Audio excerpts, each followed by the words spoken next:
अभी अभी इसरो की तरफ से इस वक्त की सबसे बड़ी अपडेट निकलकर सामने आ रहा कि आदित्य सूर्या ने लाइब्रेरियन पॉइंट की ओर दहाड़ते हुए ऐसी जानकारी बाहर निकलकर आया है जिससे इसरो के वैज्ञानिकों ने चंद्रयान 3 की सफल लैंडिंग की तरह ही आदित्य वन में फिर से खुशी की लहर देखने को मिल रहा है। दोस्तों, अब आखिर आदित्य लाइब्रेरियन 1 पॉइंट की ओर आगे बढ़ता दिखा, जिससे करोड़ों भारतीय जिसके लिए बेसब्री से इंतजार कर रहे थे, उनके चेहरे पर खुशहाली देखने को मिल रहे हैं। और इस कारनामे को करने के बाद इसरो के वैज्ञानिक अपने आप पर गर्व महसूस कर रहे हैं। भारत के द्वारा भेजा गया आदित्य सूर्यांश भी अपने मिशन में लगातार सफलता हासिल करके तेजी से सूरज की ओर आगे बढ़ रहा है। इससे पहले अगर आप मेरे चैनल को सब्सक्राइब नहीं किए हैं तो प्लीज कर दें और बेल आइकॉन को और पर सेलेक्ट करें ताकि आदित्य वन की इसी तरह से आपको अपडेट जानकारी मिलता रहेगा। चलिए दोस्तों, हम अपने टॉपिक पर आते हैं। इधर सभी लोग चंद्रयान 3 के जागने का इंतजार कर रहे थे और उधर इसरो के वैज्ञानिक लगातार आदित्य वन पर नजर गड़ाए बैठे हुए थे। आपको बता दें कि 30 सितंबर के दिन वैज्ञानिकों ने आदित्य सूर्यास्त के इंजन को चालू करके पृथ्वी की कक्षा से बाहर धकेल दिया है, यानी कि वह अब पृथ्वी की कक्षा से बाहर चला गया है और अंतरिक्ष में तेजी से 1 पॉइंट की ओर आगे बढ़ रहा है। आपको बता दें कि यह काम इतना भी आसान नहीं था, क्योंकि भारत ने ऐसा कारनामा दूसरी बार किया है। भारत ने पहली बार मंगलयान मिशन के तहत अपने स्पेसक्राफ्ट को पृथ्वी की गोलाई वाली कक्षा से सीधी रेखा में बाहर की ओर अंतरिक्ष में धकेल दिया था और वैज्ञानिकों ने बड़ी ही सावधानी के साथ इस कारनामे को अंजाम देते हुए आदित्य एल स्पेसक्राफ्ट को पृथ्वी की गोलाई वाली कक्षा से बाहर धकेल दिया है। इस समय इसकी स्पीड लगभग 40,000 किलोमीटर प्रति घंटा था। इस समय आदित्य वन पृथ्वी से 9-10 मालव 2 लाख किलोमीटर की दूरी पर पहुंच चुका है और जल्द ही यह सूरज के करीब 1 पॉइंट पर स्थापित होने वाला है। 6 अक्टूबर के दिन वैज्ञानिकों ने स्पेसक्राफ्ट को ट्रैक किया, जिसमें वैज्ञानिकों के पास जो डेटा निकल कर आया है उसमें बताया जा रहा है कि आदित्य वन स्पेसक्राफ्ट इस समय सही सलामत बचा हुआ है और अपनी सही रास्ते पर चल रहा है। साथ ही 1 पॉइंट की ओर तेजी से रवाना हुआ है और लगातार इसकी स्पीड बढ़ती ही जा रही ही है। भारत का पहला सूर्य मिशन है जो इस सूरज स्टडी करने वाला है। इससे पहले भारत में एक भी सूर्य मिशन नहीं किया है, इसलिए इसरो के वैज्ञानिकों को काफी ज्यादा चुनौतियों का सामना करना पड़ सकता है। लाइब्रेरियन पॉइंट पृथ्वी से 15 लाख किलोमीटर दूरी पर मौजूद है और इस बिंदु पर आदित्य वन सूर्य को पहुंचना है और उसके बाद सूरज की किरणों और इसकी बाहरी परत कोरोना के बारे में स्टडी करेगा। और आपको बता दें कि लाइब्रेरियन पॉइंट अंतरिक्ष में एक ऐसा पॉइंट है जहां पृथ्वी और सूरज के बीच का गुरुत्वाकर्षण बल बराबर कार्य करता है, यानी कि इस पॉइंट पर कोई भी स्पेसक्राफ्ट आसानी से ठहर सकता है और उसे बहुत कम फ्यूल की जरूरत पड़ेगी। आदित्य वन स्पेसक्राफ्ट के दोनों सोलर पैनल इस समय खुले हुए हैं और वह लगातार सूरज से ऊर्जा प्राप्त करके आगे बढ़ रहे हैं। 2 सितंबर के दिन श्रीहरिकोटा के सतीश धवन स्पेस सेंटर से आदित्य L1 को सूरज की सफल उड़ान के लिए रवाना किया गया था। अब इस मिश्रण को भेजे हुए 1 महीने से ज्यादा हो चुके हैं और यह पृथ्वी से 9.2 लाख किलोमीटर की दूरी तक पहुंच चुका है। इस समय यह अंतरिक्ष के काले अंधेरे में आगे की ओर बढ़ रहा है और वैज्ञानिक लगातार इसको कमान दे रहे हैं। आपको बता दें कि सूरज के सबसे नजदीक जाने वाला अगर कोई ऑब्जेक्ट है तो वह है नासा का सोलर पार्क स्पेसक्राफ्ट, जो कि सूरज की कोरोना परत के अंदर एंट्री ले चुका था और उसने सूरज की रहस्यमयी आवाज को भी रिकॉर्ड करके वैज्ञानिकों तक भेजा है, जिसे सुनकर वैज्ञानिकों के भी होश उड़ गए थे, क्योंकि वह आवाज बाकी ज्यादा भयानक और डरावना था। जैसा कि आपको मालूम होगा कि आदित्य को सू की सतह पर चंद्रयान 3 की तरह लाइन नहीं करेगा, बल्कि उसे सूरज से कुछ दूरी पर मौजूद L1 पॉइंट पर स्थित रहकर सूरज की बाहरी परत कोरोना और मांस इंजेक्शन के बारे में स्टडी करेगा। सूरज के भी कई ऐसे रहस्य हैं जो आज तक छुपे हुए हैं और वैज्ञानिकों को उनके बारे में जानकारी नहीं हो पाया है। इसीलिए वैज्ञानिक मिशन करके सूरज के बारे में और अधिक जानकारियां हासिल करना चाहते हैं।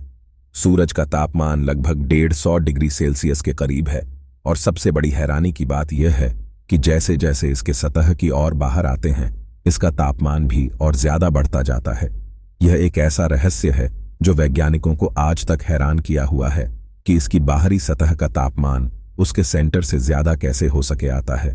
सूरज पृथ्वी, चांद या किसी अन्य ग्रहों की तरह ठो ही है, बल्कि यह आग का उबलता हुआ एक गोला है जो कि हाइड्रोजन और हीलियम के लगातार नाभिकीय संलयन के द्वारा ऊर्जा उत्पन्न कर रहा है।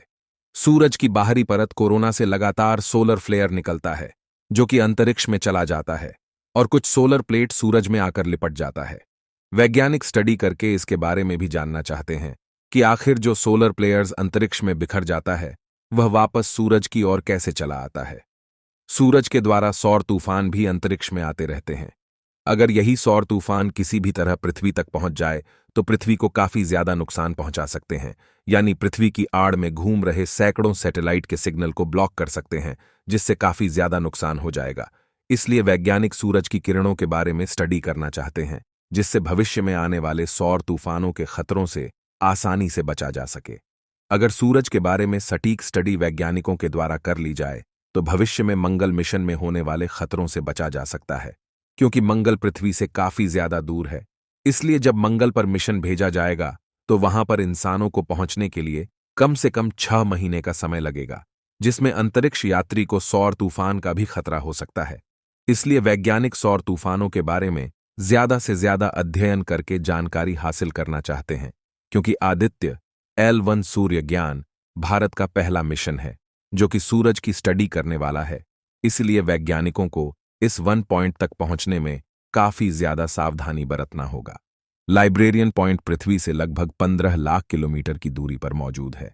यह वही पॉइंट है जहां पर आदित्य सूर्ययान को पहुंचना है।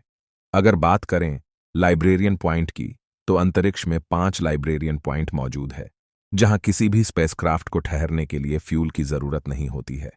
इन लाइब्रेरियन पॉइंट का नाम L1, L34 और L5 है। हालांकि यह सभी पॉइंट सूरज से काफी ज्यादा दूरी पर मौजूद है, लेकिन सूर्य का गुरुत्वाकर्षण बल काफी ज्यादा होने के कारण यहां पर किसी भी स्पेसक्राफ्ट को रोकने के लिए शून्य गुरुत्वाकर्षण बल कार्य करता है। यदि आपको इन 5 और लाइब्रेरियन पॉइंट में से किसी भी इंडियन पॉइंट पर खड़ा कर दिया जाए तो आप अंतरिक्ष में स्थान पर उठते रहेंगे और अंतरिक्ष डीप स्पेस में कभी भी नहीं जा पाएंगे। अगर आपको इस लाइब्रेरियन पॉइंट को छोड़कर किसी दूसरे ग्रह पर जाना है तो आपको काफी ज्यादा इनिशियल स्पीड की आवश्यकता होगी, जो किसी पावरफुल रॉकेट के द्वारा ही संभव है। लाइब्रेरियन पॉइंट की खास बात यह होती है कि यहां ग्रहण का कोई प्रतिबंध नहीं होता और लगातार 365 दिनों तक सूरज पर नजर बनाए रखा जा सकता है और उसका अध्ययन किया जा सकता है। इसीलिए आदित्य को लाइब्रेरियन 1 पॉइंट पर भेजा जा रहा है, जिससे कि वह कई सालों तक लगातार सूरज की रिसर्च करके वैज्ञानिकों तक जानकारियां भेजता रहेगा। इसरो के वैज्ञानिकों ने आदित्य वॉर्न और यांत्रिक की सफलता को देख जल्द ही भारत ने पहले मानव अंतरिक्ष मिशन की तैयारियां जोर शोर से चल रही है। इसरो ने 21 अक्टूबर को गगनयान टेस्ट भी कल स्पेस फ्लाइट लॉन्च करेगा। भारतीय अंतरिक्ष अनुसंधान संगठन इसरो इस टेस्ट के जरिए क्रू एस्केप सिस्टम के असर को भी जांच देगा। यह गगनयान मिशन का बेहद अहम हिस्सा है। इसकी मदद से 2024 तक भारत मानव रहित और मानव सहित अंतरिक्ष मिशन भेजने की योजना बना रहा है। गगनयान का यह टेस्ट श्रीहरिकोटा के सतीश धवन स्पेस सेंटर से लॉन्च किया जाएगा। क्रू मॉड्यूल में बैठकर ही एस्ट्रोनॉट्स अंतरिक्ष में जाएंगे। 21 अक्टूबर के टेस्ट में मॉड्यूल को आउटर स्पेस में भेजा जाएगा और फिर धरती पर वापस लाया जाएगा। यह बंगाल की खाड़ी में टच डाउन करेगा। मॉड्यूल को रिकवर करने के लिए भारतीय नौसेना के जवानों ने मौत तैयारियां शुरू कर दी हैं। दोस्तों, पूरी दुनिया में हमारे भारत का नाम ऊंचा हो, तब तक के लिए आप सभी लोगों को आदित्य 1 सही सलामत बने रहने की शुभकामनाएं कमेंट्स के द्वारा दे सकते हैं। इस वीडियो को एक लाइक जरूर करें और अपने दोस्तों तक इस वीडियो को शेयर करें ताकि उन्हें भी जानकारी मिल सके। दोस्तों, मेरे वीडियो को देखते हैं